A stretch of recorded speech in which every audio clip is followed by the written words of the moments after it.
Hello and thank you for joining us. I'm Cody Proctor. This is the KREM 2 News Week in Review, where each weekend we bring you the headlines from the past week here in the Inland Northwest.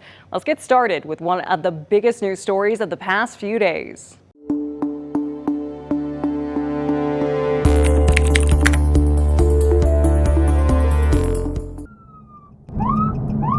Washington State Patrol troopers know where they often see crashes or aggressive drivers. Now they have the data to back it up. It's given us that added tool to be in the areas that we need to be. Washington's Traffic Safety Commission bought cell phone data from Michelin Mobility Intelligence showing the top trouble spots for speeding statewide. Here in eastern Washington, the Commission and WSP identified a stretch of I-90 from Highway 2 west of downtown to the Valley's Sullivan Road. They're collecting it to really build this huge database of information that comes directly real time. WSP Sergeant Greg Riddell says they haven't used the data to track speeders in real time yet, but it does let them know where to deploy extra patrols during a 6-week speeding emphasis. Biggest thing that we're looking for through this emphasis, obviously, is zero tolerance for 15 miles an hour over the speed limit, distracted driving. The data shows where and when drivers brake, accelerate, or use their phones while driving. What it doesn't offer is specific information about drivers. So that's really the only data that we take from that information source. All the other stuff is redacted. So we don't have people's personal information. So hopefully people aren't thinking, it's a big brother thing. It's certainly not that. The state hopes, backed up with data, they'll be able to cut down on injuries and fatal crashes.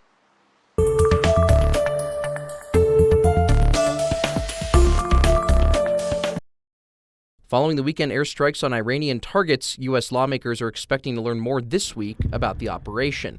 That includes members of Washington's congressional delegation, many of whom reacted to the strikes on social media. Washington Senator Maria Cantwell released a statement on the matter. She writes, "The United States should work to do everything it can to avoid a larger war with Iran or a larger Middle East conflict. It requires working with our allies and the international community to move towards diplomatic solutions that ensure that Iran is no longer a state sponsor of terrorism and national security threat." Washington Senator Patty Murray also spoke out against President Trump's actions. She posted on social media, "This strike was unconstitutional. I share the question the American people have. What is the strategy here? Why are we putting American lives at risk? The administration must now do its utmost to ensure service members and civilians in the region are protected against retaliation." Eastern Washington Congressman Michael Baumgartner took a different tone, writing on X today, "There is no greater threat to the world than nuclear proliferation, let alone from a regime that has consistently used radical Islamic terrorists to attack and kill Americans for nearly 4 decades. I fully support President Trump's decision to bomb Iran's nuke reactor." And finally, Congressman Dan Newhouse for District 4 shared a similar sentiment on social media, writing, "The decisive actions taken by the United States come as Iran refused to end development of their nuclear program, and I stand with our ally Israel as we work together to end this dangerous regime's efforts towards a nuclear weapon of mass destruction. Iran cannot be allowed to have a nuclear weapon." More information on each response can be found on our website. Connor McAvoy, KREM 2 News.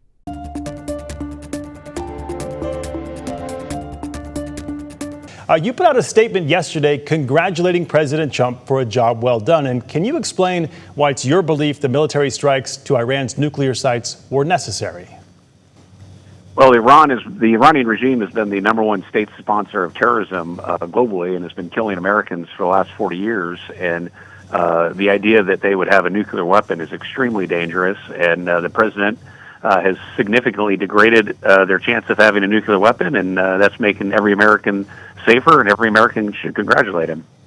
Congressman, there's some reporting out today that suggests the U.S. strikes may not have destroyed Iran's nuclear sites. The Washington Post, citing a person familiar with the intelligence report, said the strikes failed to destroy core components of Iran's nuclear program and may have only set it back for a matter of months. If that's the case, what course of action should the U.S. take? And I ask because President Trump said today Israel should not expect any more offensive military action against Iran from the U.S. Well, the sites have certainly been significantly degraded. There's some disputes about the accuracy of this report, but certainly Iran has a lot less of a nuclear program today than they had 2 weeks ago. But that can always be reconstituted. America needs to maintain vigilance and have all options on the table. I mean, this Iranian regime is not going to have nuclear weapons. That's the key takeaway from what happened over the past few days. But it doesn't mean the Middle East is suddenly a peaceful place. There's going to be continuing challenges as well. And so I think the president, the high point of the President Trump's time in office is the way he has dealt with the Middle East. Whether it was the ordering the assassination of Qasem Soleimani, who helped kill over 1,000 Americans in Iraq and Afghanistan, or the way he's dealt with the Abraham Accords or this nuclear strike. He really has been a tremendous leader when it's come to Middle East issues. We mentioned at the top that a lot of Republicans, even some Democrats, have come out in support of the U.S. airstrikes on Iran nuclear sites. But a lot of the criticism from members of Congress who oppose the U.S. airstrikes, they raise the point that President Trump took this action without going through Congress. They call the strikes unconstitutional because only Congress can authorize war. Are you at all concerned about a U.S. president using the military to strike another country without Congress approving it? Well, he certainly has the authority under Article 2 of the Constitution, which makes him the commander-in-chief. Obviously, I do like to have Congress involved, but a lot of the same Democrats that are criticizing President Trump said nothing when President Obama launched several months' worth of strikes on Libya without congressional approval. So, shocked that there's some political hypocrisy in the attacks that are going on. But, the president has been in close contact with House leadership, and it was the right call for him to reduce these nuclear issues. And again, Iran has been attacking Americans for over 40 years, whether it was the Marines that were killed in Lebanon, the service members that were killed in Khobar Towers attack in Saudi Arabia, or the 1,000 Americans that were killed in Iraq and Afghanistan by Iranian proxy groups. So certainly the president has the authority to protect America and not allow Iran to have a nuclear weapon.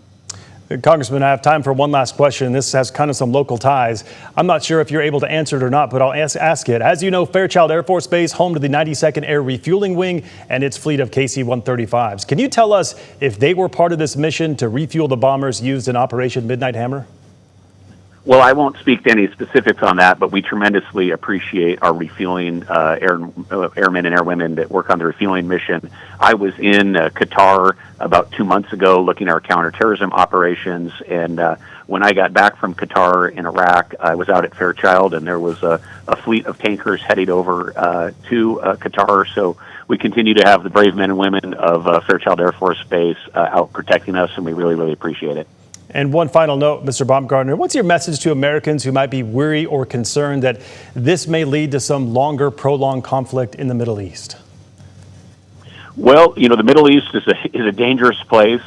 Fortunately, we've pumped a lot more oil here at home, so it makes the Middle East less important to us as Americans. But we're going to continue under this president, and with my role in Congress, we're going to continue to protect America and deal with these challenges. And so I think everybody should sleep safer tonight, feel safer tonight when they go to bed after what's happened the last 12 days, because nothing is more dangerous in this world than having the spread of nuclear weapons, and we significantly reduce the chance of that happening. Congressman Baumgartner, appreciate your time. Thank you.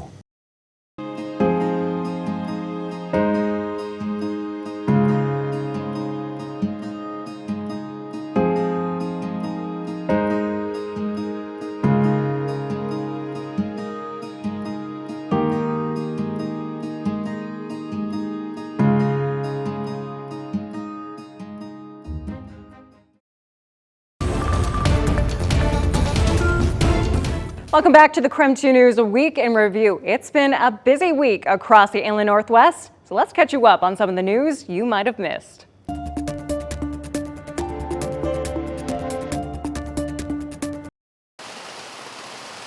The Spokane Business Association says they surveyed about 260 people experiencing homelessness. Questions included location of birth, high school, and family, compared to the Spokane Regional Point in Time Count, which SBA says that only asked the person where they were living right before losing housing. When I asked, why does this conflict with other local data? Gavin Cooley, a representative of the SBA, says their approach asked different questions. And our purposes are much different. I mean, they're moving people as much as they can into a continuum of care, and that's much different than what we're attempting to do, which is right now address on-street homelessness very directly and push the city towards responding to that. But Spokane's Regional Continuum of Care, which is the governing body that connects those experiencing homelessness with services that are funded through the Department of Housing and Urban Development, say the study generalizes a small sample population. I think probably a lot of them they surveyed that is true for, but in terms of the broader homeless problem here, that's not true. The vast majority of them did not come here from somewhere else.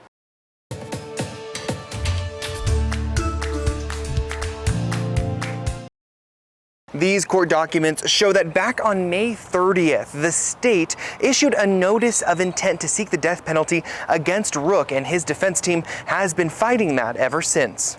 5 different aggravating circumstances put forth in writing from the state of Idaho now puts the death penalty on the table for Jason Rook, the man accused of 4 felony charges, including murder in the first degree, after he allegedly killed Nathan Rogers, his ex-girlfriend's boyfriend, inside of Rogers' home. Back in February, Post Falls police were called to a house on Dorado Avenue after Rook's ex called police saying she witnessed Rook shoot and kill Nathan on their Ring security camera. Now, months later, the state is seeking the death penalty against Rook because it says Rook knowingly created great risk of death to many persons, the murder was labeled as heinous, and Rook exhibited utter disregard for human life, among other things. And it typically is sought in only the most ugly, unfortunate, dreadful, totally reprehensible circumstances. David Leroy, the former Idaho Attorney General, says hypothetically, if Rook or any other high-profile case like Brian Koberger,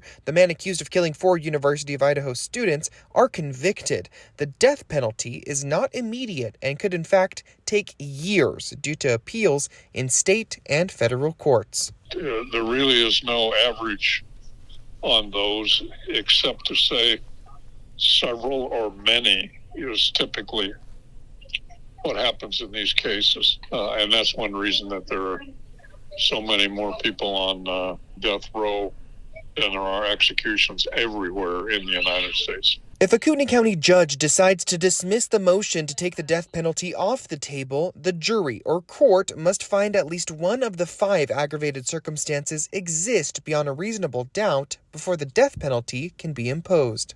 A decision on whether the death penalty will stay or not is set for July 31st. Rook is expected to be back in court for his trial here at the Kootenai County Courthouse on September 22nd. In Coeur d'Alene, Christian Garza, KREM 2 News.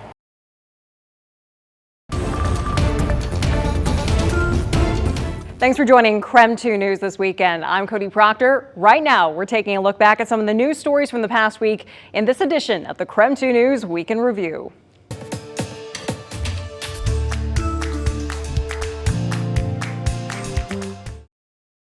Tucked away on South Madison Street sits the new, up-and-coming location of the quarter-of-a-century-old soup restaurant and bar, Soulful Soups and Spirits. It's a business venture the new owners, married couple Caden and Aaron Earl, say didn't come easy. It took a lot to get here. It did. It took a lot. The Earls bought the business from its former owner of several years, Lauren DiRenzo. More than a year ago, the Earls and DiRenzo were discussing the potential sale of a restaurant, but nothing happened. Fast forward to last April, she found out the building the restaurant was in previously sold, and the new building owner decided not to extend her lease. About a week before her store was slated to permanently close, the Earls got in touch with her again, and negotiations resumed. When we found out she was closing her doors, we reached back out to her and kind of came to a better arrangement because she had people coming to her with different spaces. 2 months later, they got the business officially signed over to them as of last Friday. Since then, they've been getting the place ready for a soft opening sometime in July, as well as a grand opening celebration planned after Labor Day. That includes bringing in furniture and organizing wine glasses and soup bowls. One addition to the new location compared to the original is beer on tap from local breweries. But they say still keeping similar food and drink options people know and love is a top priority. We're trying to keep everything mostly the same. I mean, we'll come up with recipes down the road, that kind of stuff changes here and there, but for the most part, we are trying to keep everything the same. As the Earls work to bring back a business with 25 years of memories in Spokane, they hope the community also gets to see how far they've come. It did take a lot of time and effort to get here, and I guess I'm proud of how far we've come to get to this point. Connor McAvoy, KREM 2 News.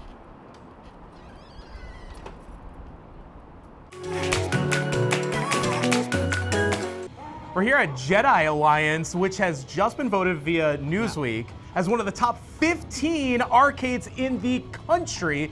But now, with the help of your vote, they might get to #1. That's right, and you have the chance to help them be recognized across the entire world, and you can tell easily why. They're one of the best arcades I've ever been in. What about you? With over 150 machines, including pinball. Including I love pinball here. Let's get into it, Thomas. I mean, I'm just going to quick load Thomas a game. is somewhat of a okay. pinball expert, is what I've become aware of since we've been here, my friend. Just go for the ramps, Brandon. It's quite simple. Just go for the ramps. You've been a lot better than I have been, so I'm impressed with it. Invincible. But this really is. Is this your first time ever coming to Jedi Alliance? This is my first time at Jedi Alliance. Absolutely will not be the last. That exactly is for sure. Right. I mean, I can imagine, right? You know, this is something you can talk about in some of your card games, right? About how Jedi Alliance is one of the best in the world. Once a gamer, always a gamer, Brandon. Exactly. And it's obviously just such a fun place to be. Also kind of feels a little bit like a museum with all the movie posters, some of the vintage toys that you can find here. But obviously, while you are going to find a lot of pinball, these cabinets, these are the best ones. Street Fighter 2 came out in the early 90s. I mean, where else are you going to find one of these? I'm going to load up Ryu for this one. All right, we're 1-1, right? Yeah, best of 3, this is of course. Here we go. This is our third game right here. Let's see what happens. Yeah, lock in, Brandon. Here we go. All right, you know what I'm coming at you with, right? Yeah. Oh, he's going with the low. He's going with the low left. I got him on the ground. Uh-oh. There it goes. Come on. Here we go. All right. Bit of a lead. Yo, you're actually, oh my gosh. I'm countering him this time. No. I'm about to make quick work World champion! We got it. But absolutely such a fun place to be. If you haven't been, you got to come down to Jedi Alliance. And again, vote for them. They could be #1 in the whole country. Welcome back. Before we wrap up this edition of the KREM 2 News Week in Review, we want to remind you that you can get the latest newscasts and weather forecasts anytime on KREM 2 Plus. It's free to watch and download on Roku, Amazon Fire, and on Apple TV. Now, here's one more story before we go. Of course, Tuesday. We love Tuesdays because we get to have pick up the litter. Oh, this is Zorro, everyone, and he is so sweet. He's a big boy. He can pull me off my high heels, so I'm holding on to him pretty tight. He's a shepherd mix. He's about 5 years old, and he's just as nice as can be. He loves other dogs. Don't know about cats. But, you know, you could get to know Zorro and check him out at Spokane, our friends there. Have him available for adoptions. Zorro is, how much does Zorro weigh, you think? About 60 pounds. We're guessing about 60, 65 pounds in that area. So if you're looking for I would say that's a large dog, right? Anything over 50 pounds, I would consider a large dog. And he's fairly active. He would like to get out, maybe run, enjoy some of this unbelievably good weather. He sees so much activity here in the studio that he wants to get out and play. So Zorro is this week's pick of the litter with Spokane and KREM 2. Lots of beautiful dogs and cats, of course, available for adoption at your local shelters. So check them out, and maybe you can find your next forever friend. And if you are interested in meeting Zorro specifically, he is a Spokane dog, so you may want to call the shelter or head down there when you get a chance, when they're open, and see if he would fit into your family. All right, that's it for us here. I got to let Zorro get outside and enjoy some fabulous weather. Back to you.